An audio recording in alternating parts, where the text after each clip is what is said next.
ये शादी मैंने खुद इतनी मेहनत से तैयार की थी, लेकिन मेरी मंगेतर अपने मेल बेस्ट फ्रेंड का हाथ पकड़कर देर से आई। मैं बस उससे सवाल करने ही वाला था, लेकिन उसके मेल बेस्ट फ्रेंड ने सबके सामने मेरी बेइज्जती कर दी। सीशेंग, मेरी और लीना की एक डील थी, हम दोनों की शादी में दुल्हा दुल्हन एक दूसरे ही होंगे। मेरी मंगेतर लीना भी बिल्कुल ऐसे ही खड़ी थी जैसे ये सब बिल्कुल नॉर्मल हो। जब तुम मुझसे प्यार करते हो तो तुम्हें मेरी हर चीज बर्दाश्त करनी चाहिए। मैं बस बेपरवाह सा मुस्कुरा दिया। फिर मैंने अपने सीने पर लगा दुल्हे वाला फूल उतारा और सीधा उसके मेल बेस्ट फ्रेंड की तरफ फेंक दिया। जब तुम किसी और की दुल्हन बनना चाहती हो तो मैं अनाउंस करता हूँ, हमारी शादी यही ही खत्म होती है। लीना गुस्से से भर गई। मुझे प्रपोज भी तुमने किया था और अब शादी नहीं करनी ये भी तुम कह रहे हो? तुमने मुझे समझ क्या रखा है? उसका male best friend she how side में खड़ा अजीब अंदाज में हंसने लगा। सी शाओ, तुम इतने बड़े आदमी होके भी इतनी छोटी सोच के निकले। सिर्फ एक शादी ही तो है, इतना बड़ा मसला बनाने की क्या जरूरत है? इतने सालों से तुम लीना के पीछे कुत्ते की तरह पड़े रहे। वो तो लीना अच्छी है इसलिए तुमसे शादी करने के लिए मान गई। ये सुनकर मैंने लीना की तरफ देखा, उसके चेहरे पर अब भी घमंड था। बिल्कुल सही। तुम्हें क्या लगता है मैं सच में तुमसे प्यार करती हूँ? सीशेंग, तुमने कभी अपनी हालत देखी है? दिन भर इधर उधर घूमते रहते हो, कोई काम नहीं कोई मकाम नहीं। 30 साल के होने वाले हो और अब तक कुछ हासिल नहीं किया। तुम बस एक निकम्मे आदमी हो। उसकी बात खत्म हुई ही थी कि मेरे होने वाले ससुर लियू मिंगवान पसीने में भीगे हुए भागते आए और चीख पड़े, सब के सब चुप हो जाओ। लीना हैरान रह गई। उसने शिकायत भरे लहजे में पूछा,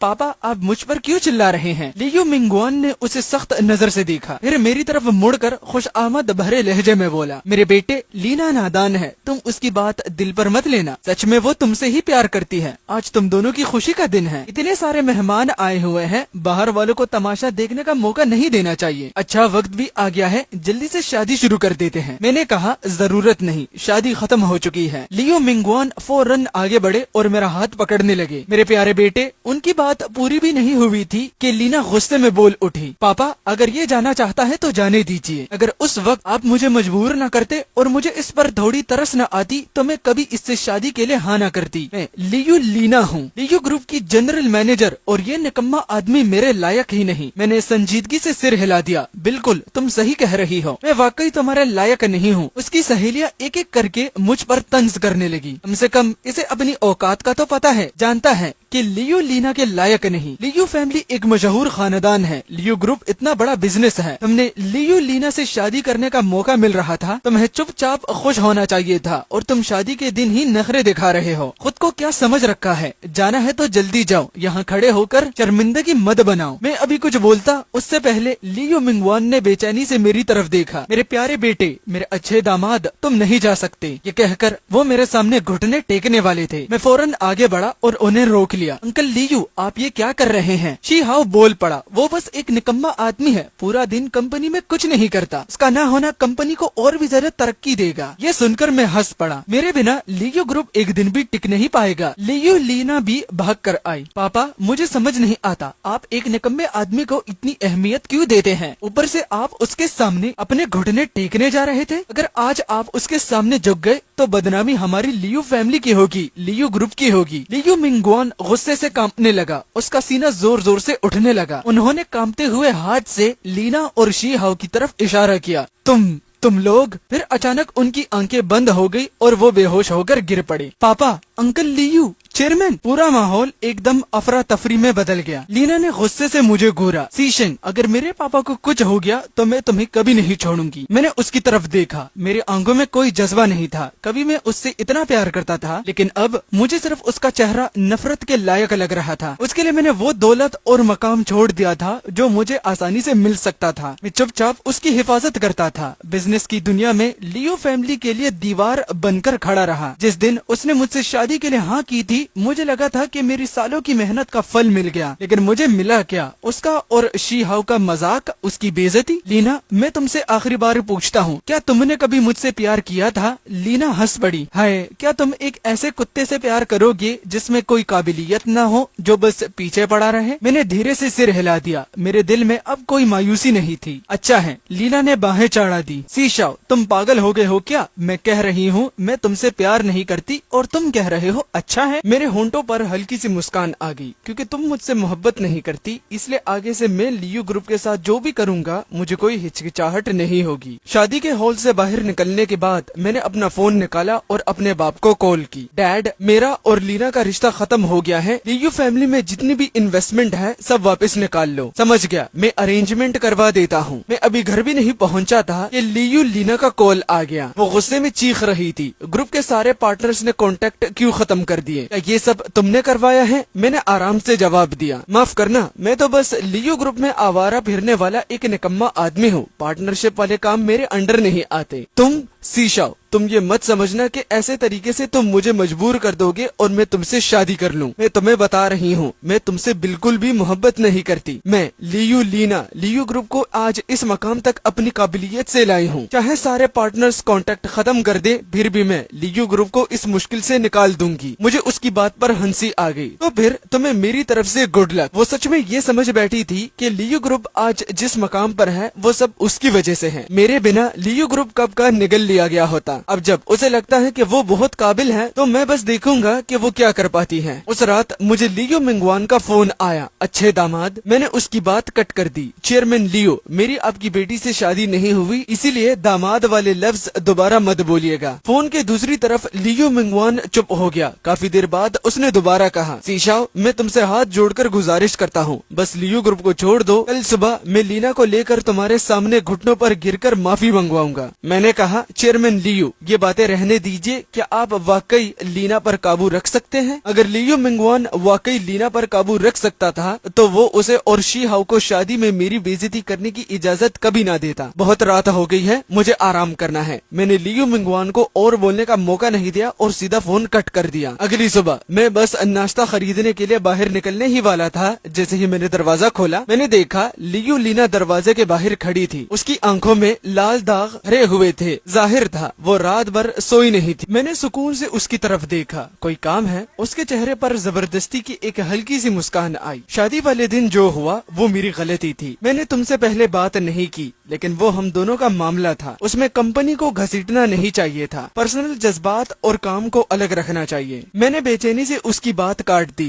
तो तुम आखिर क्या कहना चाहती हो? लीना ने मेरी तरफ देखा। मुझे तुम्हारी मदद चाहिए। मैंने उसे ऊपर से नीचे तक देखा और हैरानी से पूछा, तुम्ही ने तो कहा था कि अपनी काबिलियत से कंपनी को मुश्किल से निकाल लोगी। लीना का चेहरा लाल हो गया। सीशाओ, तुम ये मत समझना कि कंपनी तुम्हारे बिना चल नहीं सकती। मैं बस तुम्हें एक और मौका देना चाहती हूँ। तुम अपनी औकात मत भूलो। मैं हंस पड़ा। वाह, तुम तो सच में अपने आप को बहुत इज्जत देना जानती हो। तुम्हारी मेहरबानी का शुक्रिया, लेकिन मुझे उसकी जरूरत नहीं। वैसे कल तुम्हारी और सीशाओ की शादी पूरी हो गई ना? अब वो तुम्हारा हस्बैंड है। तुम्हें मदद के लिए उसके पास जाना चाहिए। लीना गुस्से से कांपने लगी। उसने मेरी तरफ उंगली उठाई और गुस्से में बोली, सीशाओ, बाद में पछताना मत। कहीं ऐसा ना हो कि तुम्हें मेरे पास भीख मांगने आना पड़े। मैंने ठंडे लहजे में कहा, फिक्र मत करो, ऐसा कभी नहीं होगा। वैसे एक बात बताना भूल गया, तुम्हारे पास वक्त ज्यादा नहीं है। लीना ने ठंडी हंसी हंसी। तुम्हें लगता है मैं तुम्हारी बात मान लूंगी? बस कुछ पार्टनर्स चले गए हैं, ये बैच गया तो दूसरा आ जाएगा। ज्यादा से ज्यादा थोड़ा नुकसान होगा। लियो ग्रुप इतना छोटा नहीं है कि ये बर्दाश्त ना कर सके। मैं हंस दिया। नहीं, सिर्फ ये बैच पार्टनर्स खत्म नहीं हुआ, बात यह है कि आगे से कोई भी लियो ग्रुप के साथ काम नहीं करेगा। जब तुम्हें अपने आप पर इतना भरोसा है तो फिर मेरे पास क्यों आई हो? इस वक्त तुम्हें लियो ग्रुप के लिए नए पार्टनर्स ढूंढने नहीं जाना चाहिए? लीना का चेहरा बहुत बुरा हो गया। वो कुछ कहने ही वाली थी कि अचानक उसका फोन बज उठा। प्रेसिडेंट लियो, बुरा हो गया, पार्टनर्स का फोन आया है। उसने कहा है कि हमारे प्रोजेक्ट्स में सीरियस क्वालिटी प्रॉब्लम है। वो कॉन्ट्रैक्ट तोड़ने का जुर्माना मांग रहे हैं। उन्होंने आज की डेडलाइन दी है, वरना वो लीगल एक्शन शुरू कर देंगे। क्या? लीना के होश उड़ गए। फिर तुरंत उसका चेहरा गुस्से से भर गया। प्रोजेक्ट क्वालिटी में प्रॉब्लम कैसे आ सकती है? चेक करो, मुझे सब कुछ साफ साफ पता करो। प्रेसिडेंट लियो, अभी सबसे जरूरी काम पार्टनर्स को शांत करना है। लीना ने मेरी तरफ देखा। उसके होंठ खुले, लेकिन एक लफ्ज भी बाहर नहीं आया। मैंने सुकून से उसकी तरफ देखा। मुझे अच्छी तरह पता था कि उसके दिल में क्या चल रहा है। वो बस चाहती थी कि मैं मदद कर दूं, लेकिन उसका गुरूर उसे झुककर मुझसे मदद मांगने नहीं दे रहा था। वो चाहती थी मैं खुद ही बोल दूं कि मैं मदद करूंगा, लेकिन वो वो मैं जो उसके लिए और लियो ग्रुप के लिए अपनी पूरी जान लगा सकता था अब मर चुका था। अब वो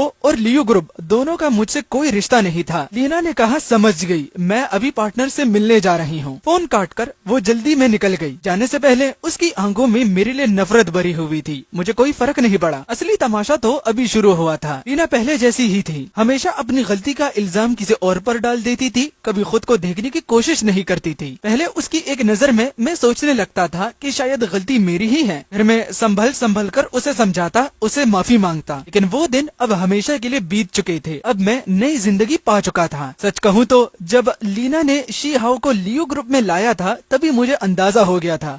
बस मेरे दिल में उसके लिए अब भी एक उम्मीद बची हुई थी। शी हाओ के कंपनी में आने से पहले पूरी कंपनी एक दिल से काम करती थी। हर कोई लियो ग्रुप को आगे बढ़ाने के लिए मेहनत करता था। लेकिन शी हाओ के आने के बाद सब कुछ बदल गया। जो लोग मेहनत करते थे उन्हें बदले में कुछ नहीं मिलता था, और जो लोग चमचागिरी करते थे वो रोज ऊपर चढ़ते जा रहे थे। मैंने कई साल लगाकर लियो ग्रुप को इस मकाम तक पहुँचाया था, लेकिन शी हाओ ने सिर्फ 1 महीने में पूरी कंपनी को बेचैन और नाराज कर दिया। मैंने 1 से ज्यादा बार लीना को इस बात के बारे में बताया, लेकिन हर बार वो सिर्फ ठंडी हंसी हंसती। शी हाओ के पास फॉरेन बिजनेस मैनेजमेंट की मास्टर डिग्री है, क्या उसे मैनेजमेंट नहीं आती होगी? तुम तो बस कंपनी में एक नाम का पोस्ट लेकर सैलरी खा रहे हो, तुम्हें क्या पता। कभी बात ज्यादा बढ़ जाती तो वो मुझ पर चिल्लाती। पेंशन गुआन ही लियो ग्रुप की जनरल मैनेजर है, लियो ग्रुप में मेरी चलती है, मुझे तुम्हारी दखलंदाजी की जरूरत नहीं, अपनी सैलरी लो और चुपचाप दिन गुजारो बस। मैं समझ नहीं पाता था कि वो मुझ पर बिल्कुल भरोसा क्यों नहीं करती थी। इतने सालों का रिश्ता, इतने सालों की मेहनत, उसने सब कुछ अपनी आंखों से देखा था, लेकिन सिर्फ इसीलिए कि शी हाओ उसका मेल बेस्ट फ्रेंड था, उसने उस पर मुझसे ज्यादा भरोसा किया। अगर मुझे जवाब चाहिए ना होता तो मैं कब का चला गया होता। मेरे पापा का फोन आया, फंक्शन, मैंने खबर बाहर फैला दी है, इस बार दिल नरम मत करना। मैंने जवाब दिया नहीं करूंगा, क्योंकि लीना के लिए मेरा प्यार अब बिल्कुल खत्म हो चुका है। उसके बाद लियो ग्रुप के पार्टनर्स एक एक करके मुझे फोन करने लगे। सब मुझसे पूछ रहे थे कि अब उन्हें क्या करना चाहिए। जो करना चाहिए वही करो। जब लियो ग्रुप के प्रोजेक्ट की क्वालिटी में प्रॉब्लम है तो कंपनसेशन मांगो, अगर वो ना दे तो लीगल एक्शन लो। ये कहकर मैं गाड़ी चलाकर लियो ग्रुप की तरफ निकल गया। इतना बड़ा तमाशा हो और मैं एक देखने वाला बनकर वहाँ ना जाऊँ। आज लियो ग्रुप के अंदर हर तरफ बेचैनी थी। कई एम्प्लॉइज आपस में बात कर रहे थे कि कंपनी और कितने दिन टिक पाएगी, क्या उन्हें पहले से नई जॉब ढूंढ लेनी चाहिए। पेंशन, तुम यहाँ आने की हिम्मत कैसे कर सकते हो? मुझे देखते ही शी हाओ ऐसे भड़का जैसे अपने दुश्मन को देख लिया हो। उसकी आंखें लाल थी, ऐसे लग रहा था जैसे मुझे खा जाएगा। मैं मुस्कुरा दिया, मैं क्यों नहीं आ सकता। लियो लीना और लियो मिंगवान ने अभी तक कंपनी में मेरी पोजीशन खत्म नहीं की। मैं अब भी लियो ग्रुप का हिस्सा हूँ। तुम्हें अब याद आया कि तुम कंपनी का हिस्सा हो? शी हाओ जोर से मुझ पर चिल्लाया। कंपनी के पार्टनर्स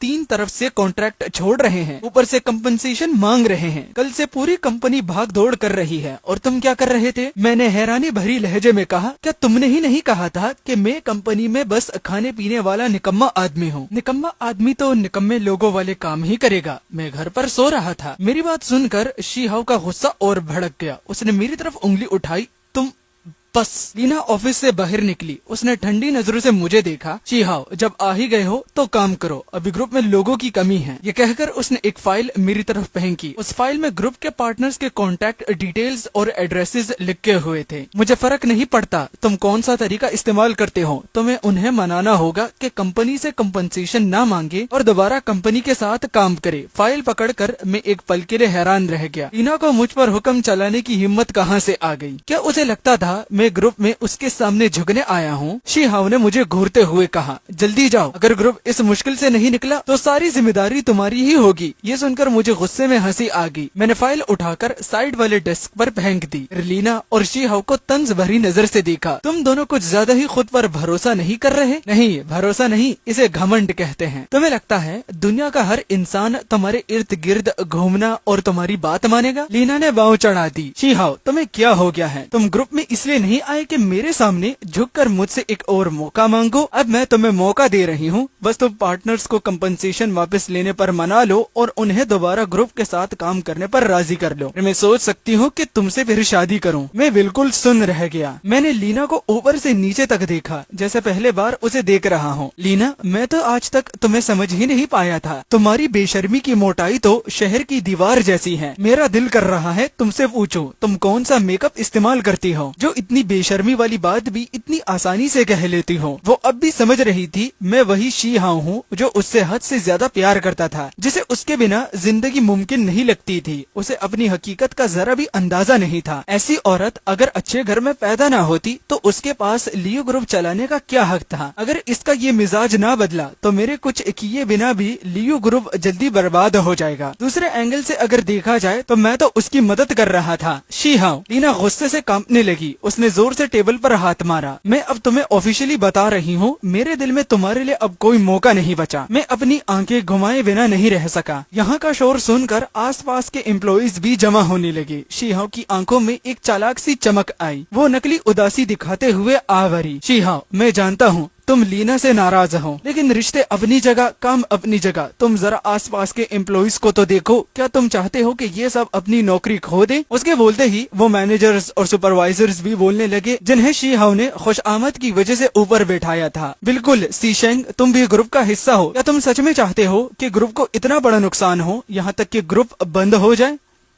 सीशेंग, मुझे समझ नहीं आता कंपनी बंद होने से तुम्हें क्या फायदा होगा। बाकी मुझे कुछ नहीं पता। मुझे सिर्फ इतना पता है कि मैं अपनी नौकरी नहीं खोना चाहता। सीशेंग, मैं तुमसे रहम नहीं मांग रहा, बस इंसानियत दिखा दो। एक के बाद एक इल्जाम भरी बातें सुनकर मैं ठंडी हंसी हंसा। मुझे इखलाक के नाम पर दबाना चाहते हो? तुम लोगों ने गलत सोचा है और गलत आदमी चुना है। मैंने सीधा नाम लिया। गुओ जीमिंग, जीहेंग ली, वेंग हाउशु, येंग ली, ये सब लोग वो हैं जो ग्रुप में मेहनत करते रहे लेकिन हमेशा नजरअंदाज किए गए। आज मैं इन्हें मौका दे रहा हूँ। मेरे साथ चलो, मैं तुम लोगों का मुस्तकबिल रोशन कर दूंगा। सीशेंग, लीना गुस्से से पागल हो गई। मेरे सामने मेरे ही कर्मचारी छीन रहे हो? क्या तुम मुझे मरा हुआ समझते हो? मैंने उसकी तरफ देखा तक नहीं, सिर्फ उन लोगों से कहा जिनके नाम लिए थे। मौका दे दिया है, इसे पकड़ पाते हो या नहीं ये तुम पर है। ये कहकर मैं मुड़कर चल दिया। पीछे लीना गुस्से से चीखती रही, लेकिन मैंने पलट कर भी नहीं देखा। मैं अभी ग्रुप के बाहर निकला ही था कि पीछे से कदमों की आवाज आई। सी कंसल्टेंट, हम आपके साथ काम करेंगे। हाँ, मैं तो पहले से ही शी हाउस से तंग आ चुका था। जिन लोगों के नाम मैंने लिए थे उनमें से एक भी पीछे नहीं रहा। सब मेरे सामने आकर खड़े हुए। मैं मुस्कुरा दिया। अच्छा, तुम लोग फिक्र मत करो, मैं अपनी बात का पक्का हूँ। मैं जरूर तुम लोगों को एक रोशन मुस्तकबिल दूंगा। उनके चेहरों पर मुस्कुराहट आ गई। सी कंसल्टेंट, मैं लियो ग्रुप का पुराना आदमी हूँ। दूसरों को शायद ना पता हो, लेकिन मुझे सब साफ साफ पता है। लियो ग्रुप आज जहाँ है वो सब सी कंसल्टेंट की मेहनत से है। लीना सिर्फ एक जनरल मैनेजर का नाम लगाए बैठी है, लेकिन कुछ करती नहीं, बस नीचे वालों पर दबाव डालना जानती है। और शी हाउ, उसे तो मैनेजमेंट की समझ ही नहीं है। कहते हैं विदेश से मैनेजमेंट में मास्टर किया है, लेकिन उस डिग्री की असली औकात हम सब जानते हैं। उसने जिन लोगों को प्रमोट किया वो सब उसकी चमचागिरी करके ऊपर आए हैं। हम जैसे सच में मेहनत करने वालों लोगों को उसने कभी आंख उठाकर भी नहीं देखा। मैं सब समझ चुका हूँ। अगर मैं लियो ग्रुप में आखिर तक भी काम करता रहूं, तब भी मुझे जरा सी भी तरक्की नहीं मिलेगी। उनकी एक के बाद एक गुस्से भरी बातें सुनकर मैंने हर एक के कंधे पर हाथ रखा। फिक्र मत करो, तुम लोगों ने ग्रुप में कितनी मेहनत की है मैं सब देख रहा हूँ। बस आगे भी वैसे ही मेहनत करते रहना। मैं वादा करता हूँ किसी के साथ ना इंसाफी नहीं होगी। ये कहकर मैंने उन्हें घर जाकर अपना सामान तैयार करने को कहा और मेरे हुक्म का इंतजार करने को बोला। ये सब लोग बाजार और कारोबार के माहिर थे। इन्हें किसी और कंपनी को देने के बजाय बेहतर था कि मैं खुद इन्हें अपने साथ रखूं। आगे चलकर जब मैं अपना खानदानी कारोबार संभालूंगा, ये लोग मेरी असली टीम बनेंगे। दोपहर को लियो मिंगवान मुझे मिलने आया। उसका चेहरा तकान से भरा हुआ था। चेहरे की लकीरें और गहरी लग रही थी। मुझे देखते ही उसकी आंखों से आंसू निकल आए। मेरे प्यारे बेटे,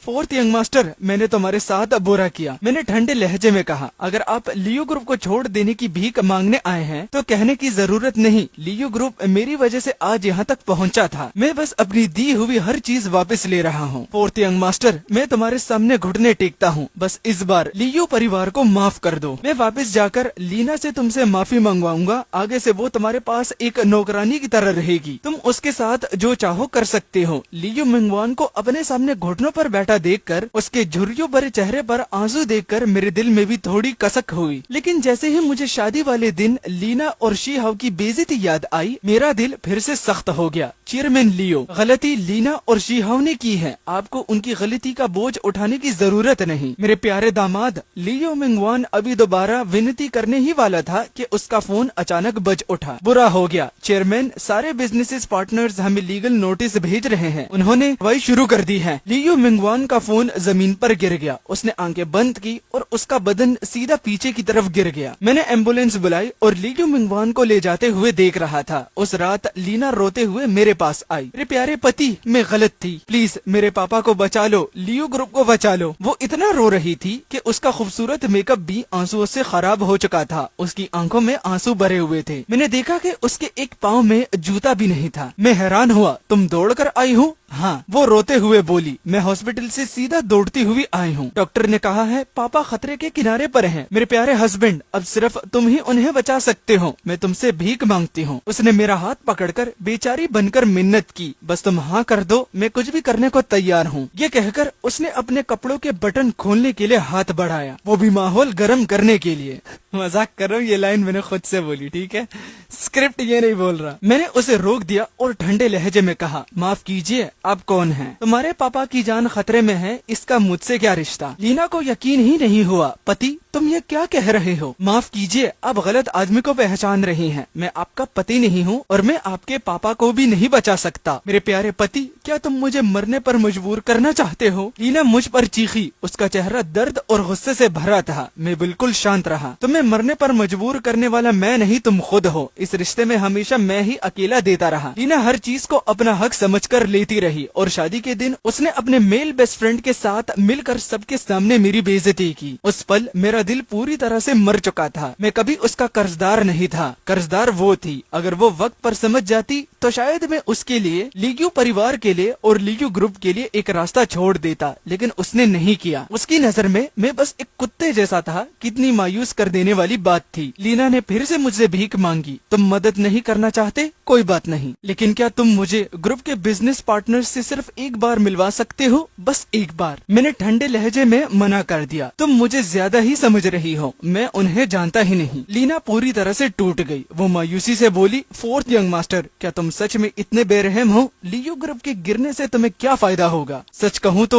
मुझे कोई खास फायदा नहीं था। लियू ग्रुप की वो थोड़ी सी प्रॉपर्टी मेरी नजर में कुछ भी नहीं थी, लेकिन इससे मेरे दिल को सुकून मिलता था और मेरे लिए सबसे जरूरी ये था कि मेरा दिल हल्का हो। उसके बाद मैंने लीना और लियू ग्रुप पर ध्यान देना बंद कर दिया। मैं सीधा घर लौट गया, क्योंकि इतने दिनों से जो सवाल मेरे दिल में था उसका जवाब मुझे मिल चुका था। लीना मुझसे प्यार नहीं करती थी, इसीलिए वो शी हाउ पर मुझसे ज्यादा भरोसा करती थी। इसलिए मेरी सारी कुर्बानियाँ उसकी नजर में कभी आई ही नहीं थी। एक महीने बाद सेक्रेटरी ने मुझे एक लाइव स्ट्रीम का लिंक भेजा। प्रेसिडेंट, आप ये देखिए, स्क्रीन पर एक फ्यूनरल चल रहा था। सेक्रेटरी ने साइड से मुझे समझाया, लियू ग्रुप के लियू मिंगवान पिछले हफ्ते गुजर गए, ये उनकी फ्यूनरल का लाइव स्ट्रीम है। मैं खामोश हो गया। मेरे और लीना के रिश्ते में लियू मिंगवान भी पूरी तरह बेगुनाह नहीं था। वो मेरी इज्जत करता था, लेकिन सिर्फ मेरी पहचान और स्टेटस की वजह से। सबसे जरूरी बात ये थी, वो जानता था लीना और शी हाउ कितने करीब हैं, फिर भी उसने कभी उन्हें रोका नहीं। अगर ये एक बाप की तरह सख्ती से मना किया होता तो लीना और शी हाउ कभी मेरी शादी में सबके सामने मेरी बेइज्जती करने की हिम्मत नहीं करते। मैंने पूछा, उसके फ्यूनरल का लाइव स्ट्रीम क्यों हो रहा है? सेक्रेटरी ने जवाब दिया, ये उसकी बेटी लीना की डिमांड थी। एग्जैक्ट रीजन अभी क्लियर नहीं है। मुझे यकीन ही नहीं हुआ। अपने बाप के फ्यूनरल का लाइव स्ट्रीम लीना करना क्या चाहती थी? और जल्द ही मुझे जवाब मिल गया। लाइव स्ट्रीम में लीना लियू मिंगवान की अश्तियाँ पकड़ी हुई थी। वो टूट कर रो रही थी। फोर्थ यंग मास्टर, क्या तुम देख रहे हो? अगर देख रहे हो तो अच्छी तरह देख लो। मेरे पापा की अश्तियाँ देखकर तुम्हारे दिल में जरा भी बेचैनी नहीं होती? उस वक्त जब तुम्हारे पास घर नहीं था, मेरे पापा ने तुम्हें पनाह दी थी। उन्होंने तुम्हें ग्रुप का कंसल्टेंट बनाया, मुझे तुमसे शादी करने पर मजबूर किया। उनका तुम पर बहुत बड़ा एहसान था, लेकिन तुमने उनका बदला कैसे दिया? तुमने अपनी आंखों के सामने उन्हें हॉस्पिटल में मरते देखा। तुम्हारे पास उन्हें बचाने की ताकत थी, फिर भी तुम ठंडे दिल से चुप रहे। फोर्थ यंग मास्टर, आज मेरे पापा का फ्यूनरल है और तुम यहाँ तक नहीं आए। मैं तुमसे पूछना चाहती हूँ, क्या तुम्हारा दिल पत्थर का बना है? लाइव स्ट्रीम में लीना को रोते हुए चीख चीख कर मुझे दोष देते देखकर मुझे यकीन नहीं आ रहा था। फिर मेरे अंदर गहरा गुस्सा भर गया। उसने लियो मिंगवान के फ्यूनरल का लाइव स्ट्रीम सिर्फ मेरी रेपुटेशन बर्बाद करने के लिए किया था। क्या वो एक बेटी कहलाने के लायक भी थी? शी हाउ लीना के पास घुटनों के बल बैठा था। वो एक एक लफ्ज मेरे खिलाफ इल्जाम लगा रहा था। उसने कहा कि मैं कंसल्टेंट की पोजीशन का फायदा उठाकर लियो ग्रुप में अपनी मर्जी चलाता था। मैनेजमेंट के हर काम में मैं टांग अड़ा देता था। मेरी वजह से ग्रुप के अंदर लोग परेशान थे और हर जगह शिकायत ही थी। ये सुनकर मैं अपनी हंसी रोक नहीं सका। क्या कमाल की ही चाल थी। सच को तो उल्टा करके पेश कर दिया, लेकिन जो लोग असली बात नहीं जानते थे उस ऑनलाइन व्यूवर्स ने सब मान लिया। उन्होंने मुझे भेड़िया कहा, वो भी खून का प्यासा। सीशेंग तुम मर क्यों नहीं जाता? उसको भेड़िया कहना भी उसकी तारीफ है। ये तो बिल्कुल पत्थर दिल और बेगैरत है। भेड़िए और कुत्तों की बेइज्जती मत करो, जानवर भी इनसे बेहतर होते हैं। स्क्रीन पर गंदी गंदी कमेंट्स भर गए। सेक्रेटरी ने संभल कर मेरी तरफ देखा। प्रेसिडेंट, क्या हम काउंटर अटैक करें? मैं मुस्कुरा दिया, जरूरत नहीं। अभी काउंटर अटैक करना लीना और शी हाउ के जाल में फंसने जैसा है। जब तक वो इस बात पर अड़े रहेंगे कि मैंने लियू मिंगवान को मारा और मैं फ्यूनरल में नहीं आया, तब तक गुस्से में अंधे नेटिजन्स मेरी कोई सफाई नहीं सुनेंगे। नहीं, हमें इंतजार करना होगा। जब बात कुछ दिन तक फैल जाएगी, लोगों का गुस्सा थोड़ा कम होगा और वो चीजों को थोड़ा दिमाग से देखना शुरू करेंगे। तभी जवाब देने का सही वक्त होगा। जाओ चेक करो, लियो ग्रुप के प्रोजेक्ट्स की क्वालिटी में असल प्रॉब्लम कहाँ से आई, सारे प्रूफ्स कलेक्ट करो। मेरे चुप रहने से लीना और शी हाउ का घमंड और बढ़ गया। दोनों अक्सर लाइव स्ट्रीम करते, मेरे खिलाफ रोते चिल्लाते, मुझे दुनिया के सामने एक पूरा विलन बना देते। इंटरनेट पर मेरे खिलाफ आवाज और तेज होती गई। सीशेंग बाहर निकल। सीशेंग करने की हिम्मत थी, मानने की नहीं। सीशेंग तू कुत्ते से भी बदतर है। लेकिन वक्त गुजरता गया, कुछ नेटिजन्स होश में आने लगे। आखिर सीशेंग ने ऐसा किया ही क्यों? हाँ, कोई भी इंसान कुछ करता है तो उसके पीछे वजह होती है। ऐसा थोड़ी होता है कि वो बस सीधा बुरा आदमी हो। ऐसी आवाजें इंटरनेट पर बढ़ने लगी। मुझे लगा अब वक्त आ गया है। मैंने सेक्रेटरी को हुक्म दिया, प्रेस कॉन्फ्रेंस अरेंज करो। उस दिन लीना और शी हाउ भी आ गए। दोनों रिपोर्टर्स के सामने इतने कॉन्फिडेंट खड़े थे जैसे सच उन्हीं के पास हो। सीशेंग तुम आखिर सामने आ ही गए। मुझे लगा था तुम जिंदगी भर कछुए की तरह अपना सिर छुपाकर रहोगी। सीशेंग अंकल लियो तुम्हारे साथ इतने अच्छे थे और तुम जैसे एहसान फरामोश ने उनकी ही पीठ में छुरा घोंपा। जाओ अंकल लियो की कब्र के सामने घुटने टेक कर माफी मांगो। मैंने ठंडी हंसी के साथ उन्हें देखा। हिम्मत तो बहुत है तुम दोनों में। जानते हो कि मैंने प्रेस कॉन्फ्रेंस बुलाई है, फिर भी आ गए। अगर ये दोनों इतनी ही शिद्दत से अपनी इज्जत मिट्टी में मिलवाना चाहते थे तो मैं उनकी ये ख्वाहिश पूरी कर देता। वहाँ मौजूद रिपोर्टर्स एक के बाद एक सवाल पूछने लगे। मैंने हाथ उठाकर उन्हें चुप कराया। फिर सेक्रेटरी को शादी वाले दिन की वीडियो प्ले करने को कहा। जो सवाल आप लोग पूछना चाहते हैं, इस वीडियो को देखने के बाद सब समझ आ जाएगा। वीडियो चलने लगी। लीना और शी हाउ ने शादी वाले दिन जो कुछ कहा था वो एक एक करके सबके सामने आने लगा। तुम मुझसे प्यार करते हो तो तुम्हें मेरी हर चीज बर्दाश्त करनी होगी। लीना तुमसे प्यार करती ही नहीं, वो सिर्फ तुम पर तरस खाती है। तुम किसी कुत्ते से प्यार कर सकते हो क्या? रिपोर्टर्स की आंखें फटी की फटी रह गई। लाइव स्ट्रीम को देखने वाले नेटिजन्स भी गुस्से से भर गए। शादी में दूसरे आदमी को धुला बनाना चाहती थी, ये तो हद है। ऊपर से सबके सामने बेइज्जती भी की। मेरे तो हाथ गुस्से से कांप रहे हैं। ये दोनों बेशरम लोग, मेरा बस चले तो स्क्रीन के अंदर घुस जाऊं और इनको सबक सिखा दूं। सीशेंग फिर भी बहुत ज्यादा बर्दाश्त कर गया। अगर उसकी जगह मैं होता तो उसी वक्त दोनों को उड़ा देता। लीना का चेहरा घबराहट से भर गया। वो अंदर से कमजोर थी लेकिन फिर भी जबरदस्ती सख्ती दिखाते हुए चीखी, चाहे मेरी ही गलती थी तो तुम मुझसे बदला ले लेते, लेकिन तुमने पापा को मरने के लिए क्यों छोड़ दिया? वो तुम्हारे साथ इतने अच्छे थे, उन्होंने कभी तुम्हारे साथ बुरा नहीं किया। मैं ठंडी हंसी हंसा। इस बात का जवाब तुम्हें अपने पास खड़े शी हाउ से पूछना चाहिए। मैंने सेक्रेटरी के हाथ से सबूत लिया। लियो ग्रुप के प्रोजेक्ट की क्वालिटी में प्रॉब्लम क्यों आई? इस फाइल में हर एक ट्रांजैक्शन, हर एक रिकॉर्ड साफ साफ लिखा हुआ है। शी हाउ क्या तुम कह सकते हो तुम्हें कुछ भी नहीं पता? लीना ने झटके से शी हाउ की तरफ देखा। उसकी आंखों में यकीन न करने पाने वाली हैरानी थी। शी हाउ का चेहरा सफेद पड़ गया, लेकिन फिर भी वो हिम्मत जोड़कर चीखा, सीशेंग तुम मुझ पर झूठा इल्जाम मत लगाओ। लियो ग्रुप के प्रोजेक्ट्स की क्वालिटी में प्रॉब्लम आई तो उसका मुझसे क्या लेना देना? मैं मुस्कुरा दिया। मुझे पता था तुम नहीं मानोगे, लेकिन कोई बात नहीं, जो कहना है पुलिस को कहना। मेरी बात खत्म होते ही कुछ plain cloth officer press conference hall के दरवाजे खोलकर अंदर आए। वो सीधा शी हाउ के सामने जाकर खड़े हो गए। उन्हें अपनी ID कार्ड्स दिखाई और कहा, तुम पर कंपनी के फंड्स के करप्शन का शक है, प्लीज हमारे साथ चलो और इन्वेस्टिगेशन में कोऑपरेट करो। शी हाउ की टांगे ढीली पड़ गई। वो सीधा जमीन पर गिरकर बैठ गया। यहीं से सच पूरी तरह सामने आ गया। शी हाउ ने लीना के भरोसे का फायदा उठाया था। लियो ग्रुप के प्रोजेक्ट्स में उसने सिर्फ कमीशन और किकबैक्स ही नहीं लिए थे, बल्कि कंपनी के फंड्स भी खा गया था। एक हफ्ते बाद कोर्ट ने इस केस की सुनाई दी। कोर्ट में ही फैसला सुना दिया गया। शी हाउ को 30 साल की सजा मिली। उस रात लीना आंसुओं के साथ मेरे पास आई। हस्बैंड, अब मुझे समझ आ गया है कि मेरी गलती कितनी बड़ी थी। पापा मर गए, ग्रुप बर्बाद हो गया, अब मेरे पास सिर्फ तुम हो। मैं हल्का सा मुस्कुरा दिया। मिस लियू, क्या आपको कोई गलतफहमी हो गई है? मेरा और आपका अब कोई रिश्ता नहीं है। मैं गाड़ी में बैठ गया। लीना पीछे वही खड़ी रह गई। वो मायूसी से चीख चीख कर रोती रही। जिंदगी ऐसी ही होती है, गलती हो जाए तो वक्त वापस नहीं आता। हर इंसान को अपनी गलती की कीमत खुद चुकानी पड़ती है। मैंने लीना को हद से ज्यादा प्यार दिया, इसलिए शादी के दिन मुझे सबके सामने बेइज्जती सहनी पड़ी। लीना ने शीहाव पर हद से ज्यादा भरोसा किया और अपनी मर्जी और घमंड में अंधी हो गई और आखिर में उसका घर भी टूट गया और उसका खानदान भी बर्बाद हो गया। मैं भी ऐसा ही था और वो भी ऐसी ही थी। इसी के साथ इस वीडियो का दी एंड। वीडियो पसंद आई तो दबा के लाइक करना, हाइप बटन दिख रहा है तो वो भी दबा दो, कमेंट ज्यादा से ज्यादा करो और लाइक तो भाई लाइक को तो छोड़ो ही मत, लाइक को तो और भी ज्यादा दबाओ। रहती है बात चन्मू की, तो चन्मू का एपिसोड भी मैं जरूर लाऊंगा और कोशिश करूंगा आज ही लाऊं, ठीक है। बाकी थैंक यू सो मच और इस वीडियो को ज्यादा से ज्यादा कमेंट करो, लाइक करो ताकि वायरल जाए, सब लोग इस जबरदस्त स्टोरी को देखें। Okay and bye.